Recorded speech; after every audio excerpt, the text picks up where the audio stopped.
Hey, it's John Walden from Revocation Radio, and thank you so much for tuning in to the Sozo Podcast and the incredible stories that are told through this amazing ministry. Just to let you know, we're so proud to be partners and sponsors with Sozo and Revocation Radio. In case you haven't ever heard, we are a nonprofit radio network. Formerly, we had frequencies scattered throughout the state of Alabama, and this year we just swapped over to being digital only. So you can find us online at myrevradio.com/live. That's myrevradio.com/live. Or if you want to watch us on Twitch, 3 days a week, Monday, Wednesday, and Friday, we go live from right here in the studio for 3 solid hours from 7 a.m. until 10 a.m. Central Standard Time. And we have an incredible, fun, awesome time. It's a lot of crazy conversations, and we would love for you to be a part of that.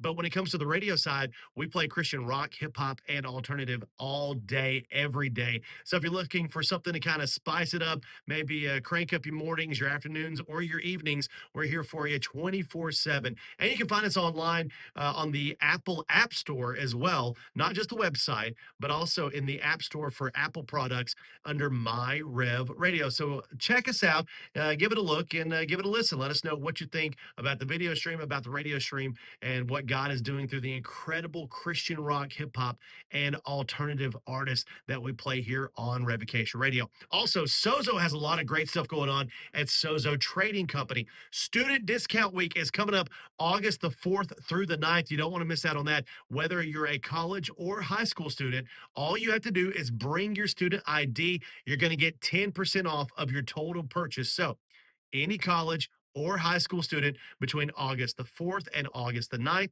you're getting 10% off when you present your student ID. It's that easy. It's that simple. Also, every Monday, Fill a Bag Monday. Here's what's going to happen. You're going to go in Sozo. They're going to give you a bag. Whatever you can fit into that bag, $10. That's it. Everything you can get in there, you get it all for $10.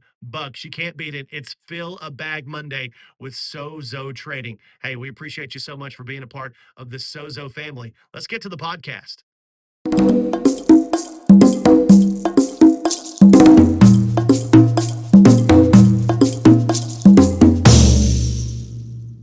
All right, welcome back to the Sozo Podcast, where we are telling the rest of the story.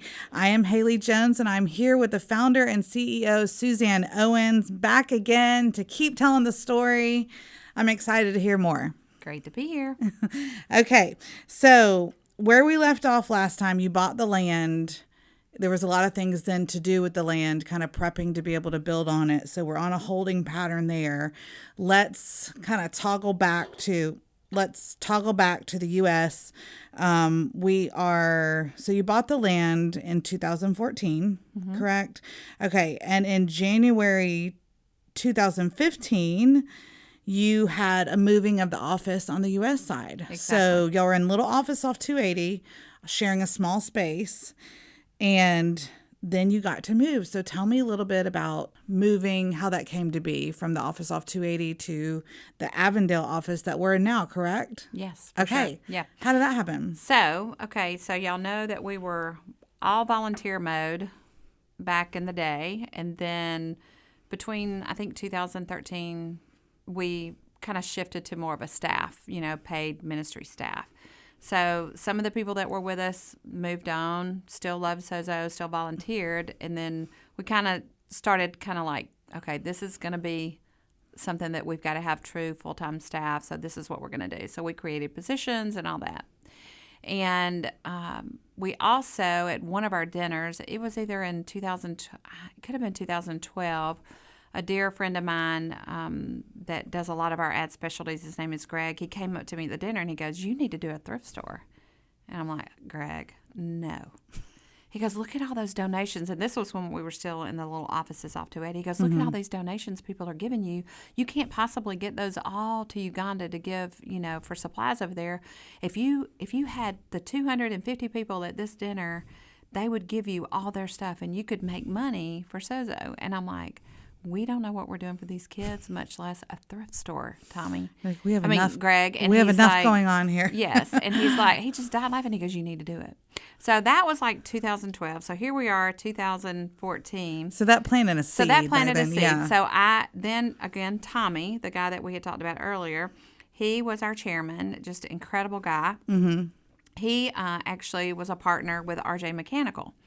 And so I just randomly mentioned it to him, probably not too long after that dinner, and we were laughing about it. We were like, that would be the funniest thing. Well, it just like the seed planted, and it was starting to sprout, And I was like, okay. So he started going, he goes, have you thought any more about that thrift store? And I'm like, Tommy, he goes, I think we need to think about this, And so he's like, where would you put it? And I was like, well, I would probably put it downtown and have a coffee shop, and and he was like, really? And he was like, I was like, yeah. And because at that time you started seeing downtown kind of reemerging. You saw some of the breweries coming in, and people starting to move back, and I thought, how cool would that be to have something down there? I remember that. You remember? Yeah. And so then I would forget about it. He would forget about it. And then we'd have another meeting. He goes, what are you doing about that thrift store? And I'm like, Tommy. And so then he got to be real serious. He goes, I really want you and Ron to start looking, and y'all just tell me what you think. And he goes, we're just going to start looking. So we started looking at some of the craziest properties. Y'all, we went in to the first meat, like where they slaughtered and got meat, like building, and it was on, is it Marson Avenue that's got the beautiful brick in the back, the paved brick, I think so, yeah. So this was on maybe first or second, like this tall building that you would have no idea. But this building on each floor had like corrals where they would take in the animals, and like beef would be on one floor, pork on the other. I was like, this is not the building for us. Although now they've redone that building and it's beautiful. So we looked at all these buildings. I tried to do my research. I found out that Publix was building, and there was all these, single family or multifamily use properties going in. I'm like, oh, we need to get on third, but we didn't know where it was going to be built. So we looked at another piece of property, several just within walking distance. We said, how cool would it be to people that didn't have to get in a car that could walk to this property? Right. So you're looking for a thrift store. We're looking for a thrift store, but it was going to be a coffee shop as well. Okay. So we were like, we could have a coffee shop. People could come. We could do Bible studies. We could do church events. We could do all kinds of things. So it was a lot more than just a thrift store. It was going to be more of a place to hang out too. Yeah. And so we looked, and we never really came up with anything. Tommy came and looked at a couple of places with us, and then he said, okay, look, he goes, RJ needs to get building space. So we need something big. So start looking for something that we could do our fabrication in, and you guys can have part of it as your retail in your offices. And I was like, okay. So now you're looking for something that could be like part of the RJ Mechanical as well as thrift store. So we started looking. We came down to where Avondale, 41st Street, and we saw all the Mazers property, which is, if anybody knows Mazers, Ron and I used to shop there years ago when they just had building upon building with just all kinds of stuff in it for home building and stuff. Yeah. And so we see that there's a Mazers appliance on, kind of there, but the rest of the Mazer property is for sale. And I'm like, oh my goodness, this would be incredible, because you're right on 41st where there was a really cool brewery, a lot of cool restaurants that people were already coming to. And I'm like, well, maybe it wouldn't be walking, but you would get a draw being down here. Right. And so I went back and, we told Tommy, we were like, okay, have you thought about Mazers? So he went and looked at it. And he came back, he goes, y'all, that is just too big. That is like 2 blocks of buildings. Like, it is so much. We can't do that. I was like, okay, yeah. And he said, just keep looking. He said, we'll figure something else out. And then I think they made a contract on something, and he's like, this is not going to be a good place for y'all to be. And then that contract fell through. So then he came back to me. He goes, you're not going to believe this. And I was like, what is it? He goes, you know that Mazers property? And I'm like, yeah. He said, my other partners with him, he said they went and looked at it and they bought it. And I'm like, this is amazing. And so then we had keys to go in. So the first building when you come to Mazers is this huge building that's like 18,000 square feet, that just so happened to have all of the finance offices above there, which would have been it's like 3,000 square feet. And Haley, as you know, there's one wing down one side and the other side, and it was more than enough space. Right. It was a hot mess, I will tell you. Like the property had not been occupied in many years. But we went in there, and I have a picture to this day of us in a circle on that floor praying. Oh, wow. And I was just like, Tommy, we're praying that if it's God's will, we're just all sitting there just praying, Lord, if this is your will for RJ and for Sozo, you make it happen. And sure enough. And so that was 2015. Yes, the we beginning moved of in 2015. January. Okay. I don't even know if we really moved in. Like, we had to clean. It was our staff. Maybe there was 5 or 6 of us that were really on staff with Sozo. We cleaned that place from top to bottom. Wow. I mean, And if you've was ever been terrible. into Sozo Thrift Store or the offices, I'm sure very few of you have, but Sozo Thrift Store, in any case, it is a huge Yes, 18,000 space. square feet. Yeah. Yeah, it's huge. Wow. And then upstairs was, I think, between 3,400, maybe 3,600. How long did it take you? Oh, it took us months. So Yeah, I we can moved. imagine. We got occupancy the 15th. We didn't move our offices because there was nothing to move into. I mean, we had to paint, we had to clean. We just made use of what we had at that point. And then we worked on the downstairs because we opened in June of 2015. We opened the thrift store. So we were really trying to get the thrift store ready to open, not really we knew our offices were going to be there. So we didn't really pay attention to those. We were really working on the downstairs to try to get it ready for the thrift store to open. So 6 months from getting it to opening the thrift Exactly. store. Yeah. And I mean, shout out, Sozo Trading just had their 10th birthday this Yes. past weekend. Incredible. Which was incredible. More people there than ever before. 2,500. Yes. On one day. Record crowd. Super exciting. But this is just the beginning. It obviously Yes. was not then what it is now. Yes. I mean, what is, right? Right. But I mean, it just seems like things keep happening, big things. So just the year before you purchased that big land Right. and then the big office and the thrift store. Did it ever feel like, because sometimes I think when you're in it, it can feel like there's a lull or like nothing's happening. Did it ever feel like that to you? Or were you hyper aware, like, wow, things are rolling quickly? I'm sure there were times I can't think of anything that stands out. I'm sure there were times. I think we were so high on the Holy Spirit and what He was doing that we were just amazed. It's just like you're just going. You're on autopilot. And To be high on the Holy Spirit for 5 years in a row is pretty, impressive. pretty cool, right? pretty impressive. Yes. And I think we were just so excited just seeing what all the Lord was doing that we just couldn't believe it, and things just kept happening. And sometimes you're just too naive to even realize. I think we were still in that point where we were like, this is awesome. I love it. What's going to happen? And now there were definitely some board meetings that I can remember sitting in that we were like, do we even know what we're doing with our accounting? And I had it on an Excel spreadsheet, and I'm not an accountant. So yes, there were many times that I probably went home going, what have we done? Because I love doing things, but there are many things that I was not even able to do as far as accounting or even, I don't know, y'all.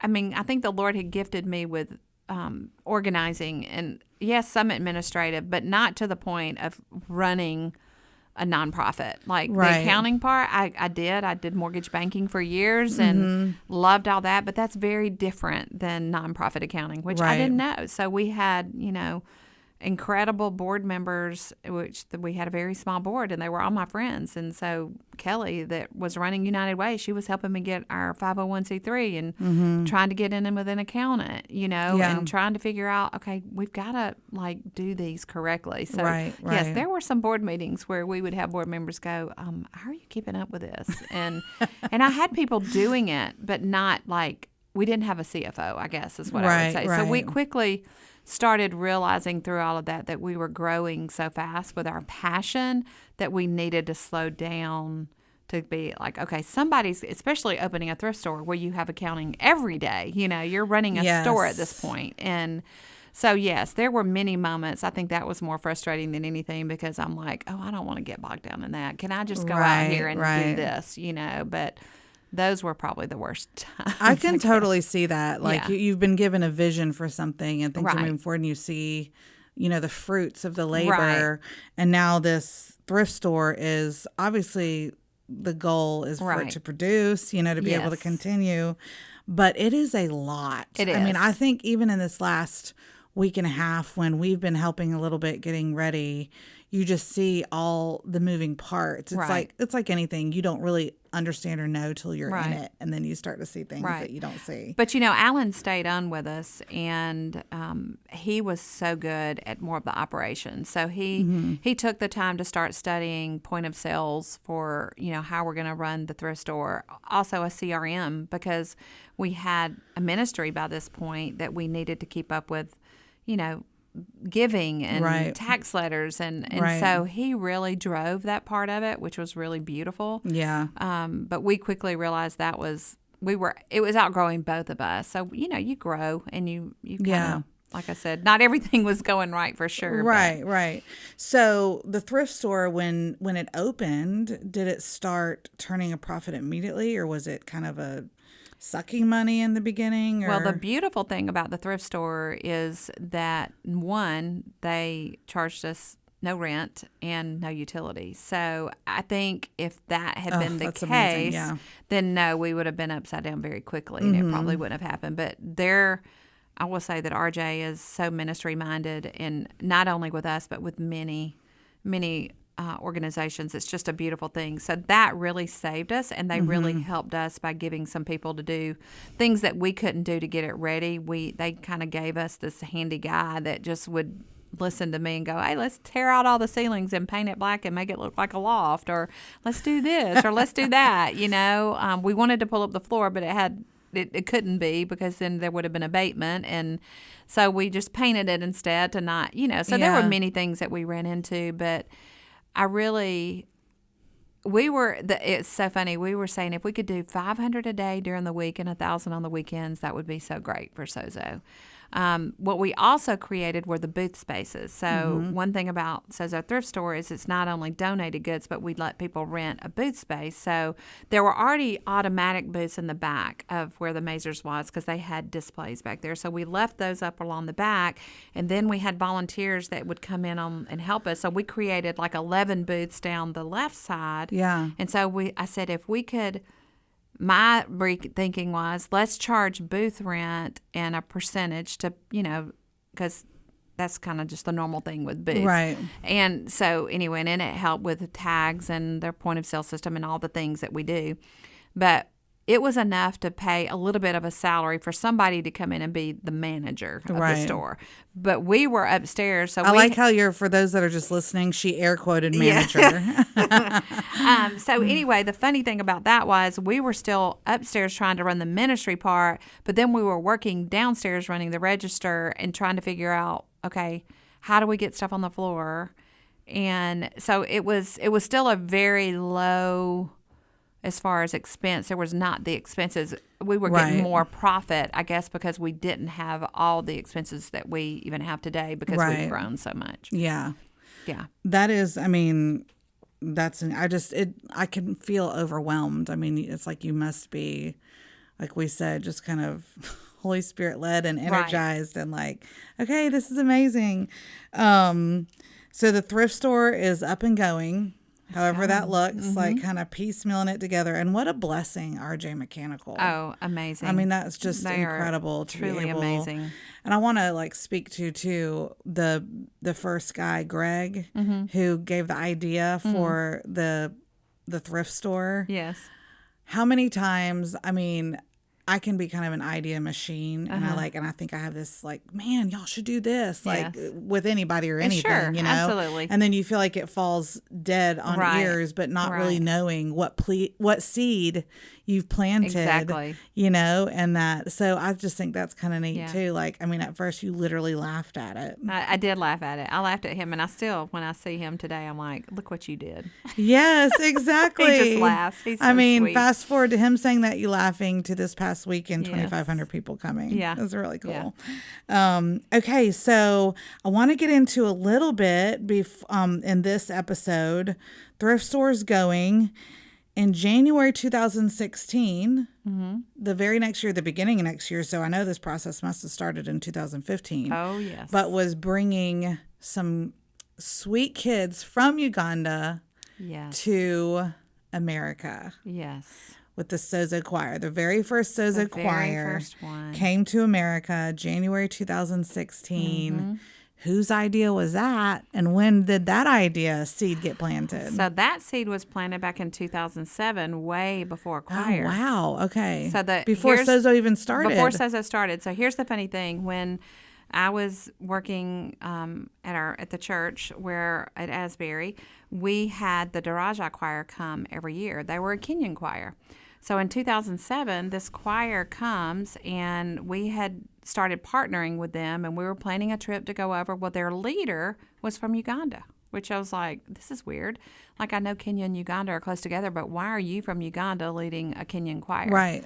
And he kept telling us, I can remember standing in our little offices, he goes, you're going to bridge the gap. Like, you're going to be the bridge. Like, you're going to help Uganda. And I'm like, no, we're like keyed into these people. Like, we're not doing that, So 2007. Wow. And so, of course, it was so good having those kids come every year and perform at our church. And our youth loved them. Our congregation loved them.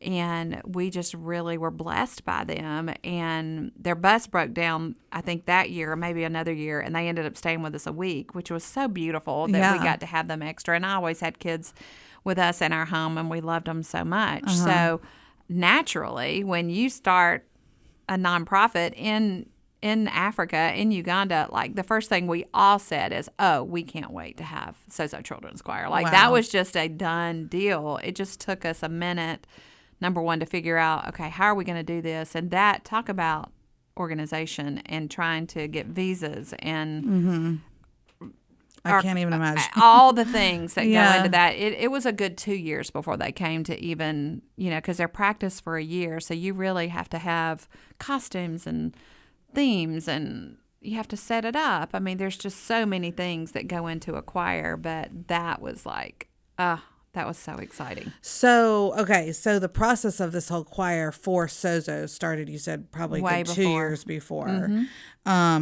And was this first choir, were they kids that were in your care? Yes, they were. Okay, so I can't even imagine trying to get a visa for a kid, for example, who maybe doesn't have a family you haven't tracked. Yeah. How does that even work?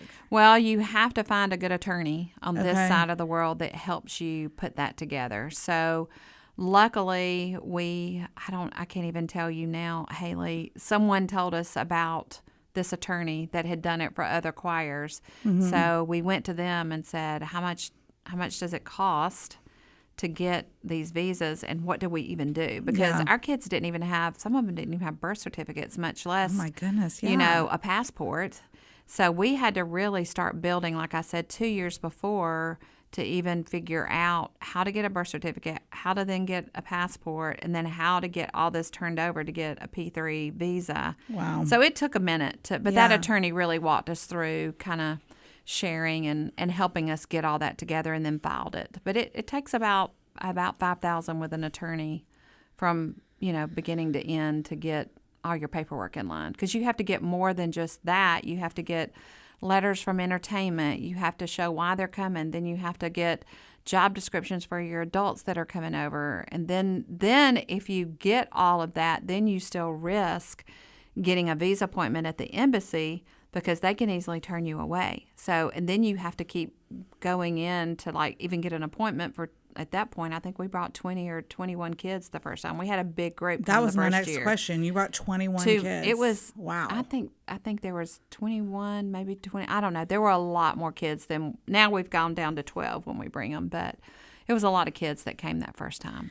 21. That's like a full kind of standard classroom. for people It to was a lot. visualize. A whole class of kids from Yes. Africa that don't Yes. speak, or maybe there's some of them speak some English, Yeah, but I can't not imagine very a good. little. Yeah. Okay, so who did all the planning out, or was there a plan? Like, where are they going to stay? How are we going to feed them? What are they going to do when they get here? Like, where are they going to perform? Luckily, with hosting Daraja, it was like I had done it several years, so I kind of knew a little bit about what it looked like on this side of the world, Yeah. and I knew that we had to have enough churches. I knew 6 months was the time just because of Christy when she worked with Daraja. She was beautiful in what she did. And so it was almost like the Lord was training us in Yes. advance of that because we had this choir so many years. But then, of course, there were all the unknowns we didn't know about either. But we had a missionary that donated his time to come over and kind of lead the choir through. But we just all worked together trying to do everything we could, picking out costumes, picking out music, getting vehicles. Like you have to have vehicles to Right. travel. You have to call all these people to get them, scheduled to be there. And then the main thing with choir is you're trying to make enough money to pay for your flights and pay for your transportation and food. So you want to get host homes and you want to get people that are very generous in their giving to not only, our goal has always been a reverse mission trip for our kids to come on choir tour. Right. It's not, yes, we love the donations, of course, because Yeah. that helps us do other things.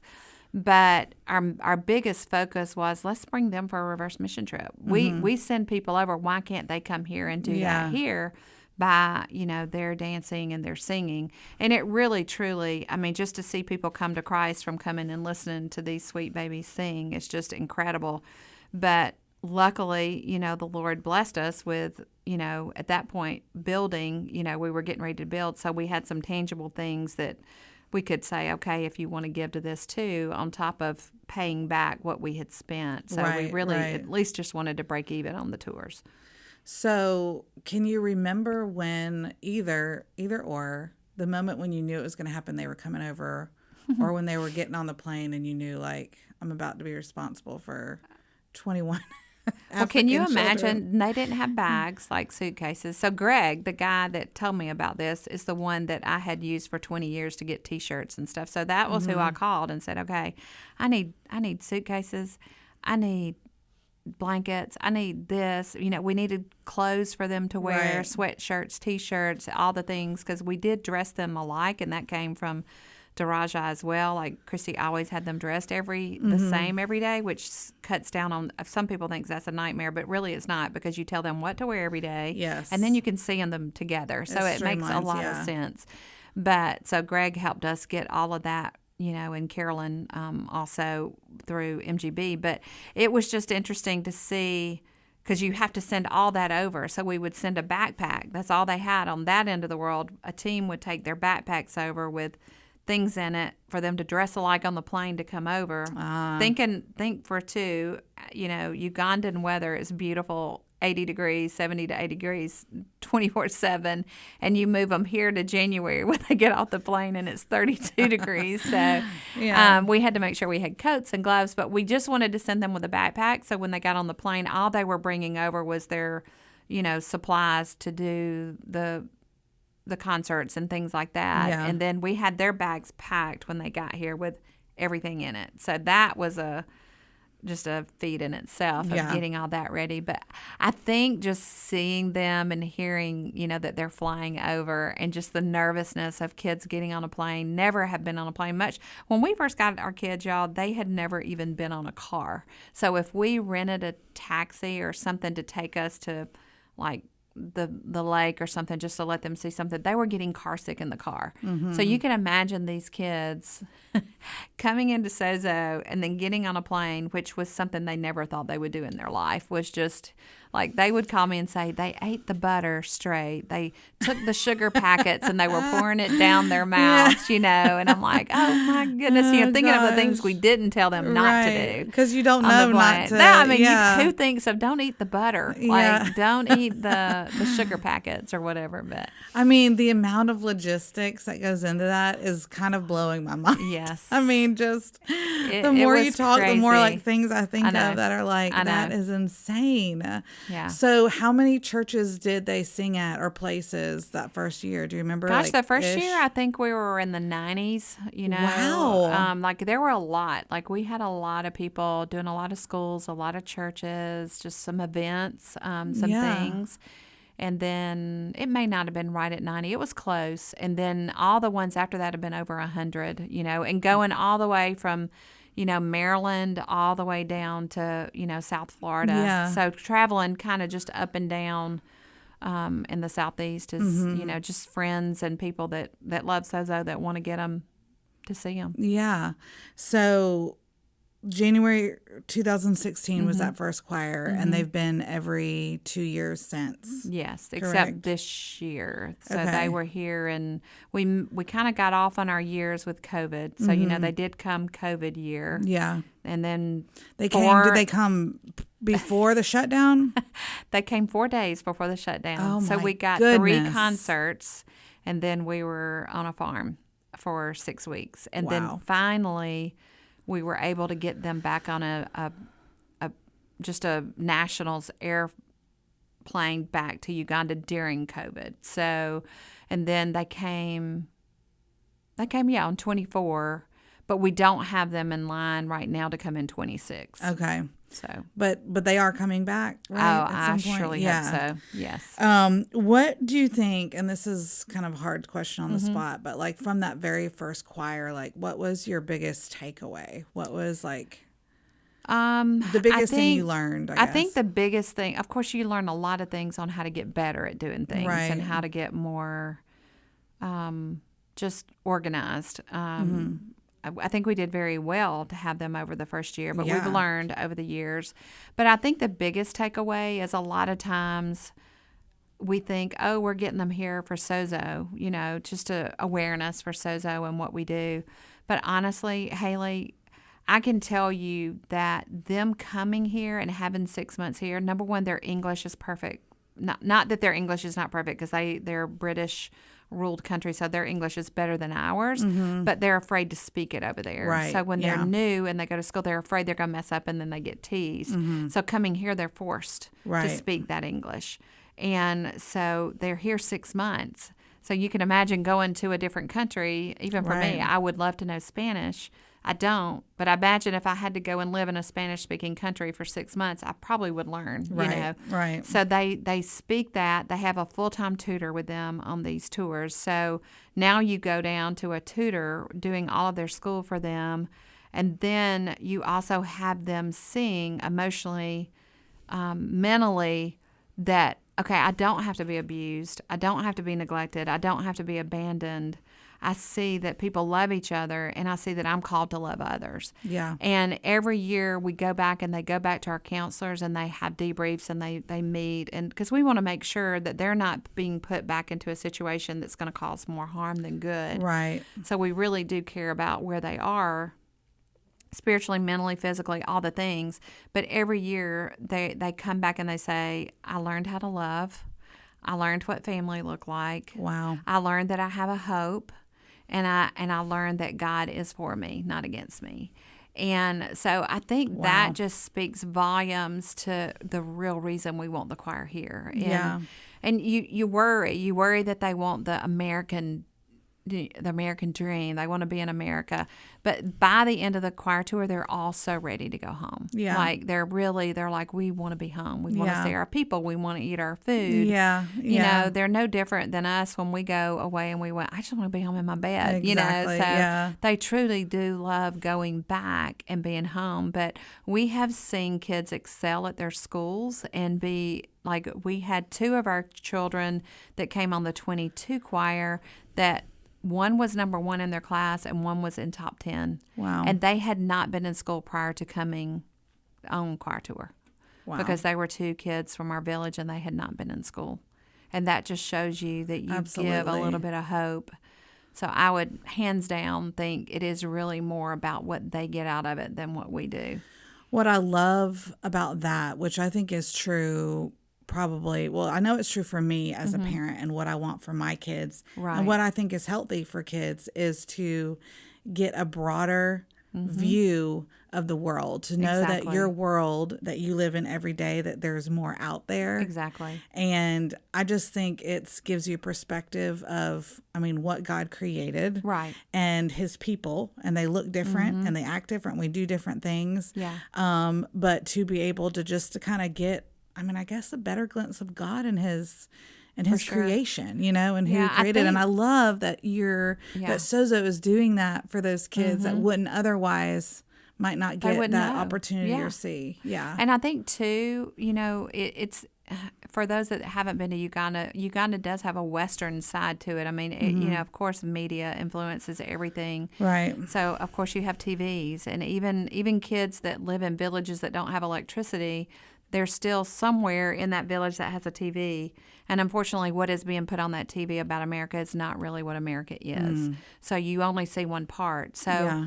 our kids that have come over, and even those that haven't, still have these false thoughts about what America really is. So Yeah. that, like, they think it's all concrete. So they see New York or California, you know, they see the city part. So the first thing they say when they land on the plane is, you have trees. Like, everything is so green. They've not seen that on TV. They Yeah. don't see that part of it, and they don't see the family part. So, and they certainly don't see the Christ part in a lot Yeah. of things that they see on media. So I think for us, that really helps for them to go back and go, oh, everybody's just not pulling money off trees and has everything that they want. There are people that are working day Yeah. in and day out. There's mamas and daddies that go to work every day. There's children that go to school every day. Yeah. They have this picture of something that is not what it is. Right. And so they really get to live that for 6 months Yeah. and see, oh, they clean their house. Oh, they cook their food. You Right, know, right. it's just normal things that people do every day Right. that they really get to see. So I think that is really big too. It's just another, to me, like, layer of, I mean, originally it started with just, man, we've got to get these kids off the streets, like, very basic. sure. You know, we got to get them fed. Like, we want to give them education. I mean, just like Right. the rescue, restore, and replicate, like Right. you're restoring. But I feel like the element of the choir coming over is just like another layer of a gift of perspective and Exactly. provision Yeah. that they're given, which is really priceless. You can't put It a is. price on that. It is. You know, It is. it's a gift. So Amen. that's really neat. Well, more to come on the choirs, more to talk about next time with the houses coming up on the property. Stay tuned. Thank you so much, Suzanne. Thank you. And we'll see you next week.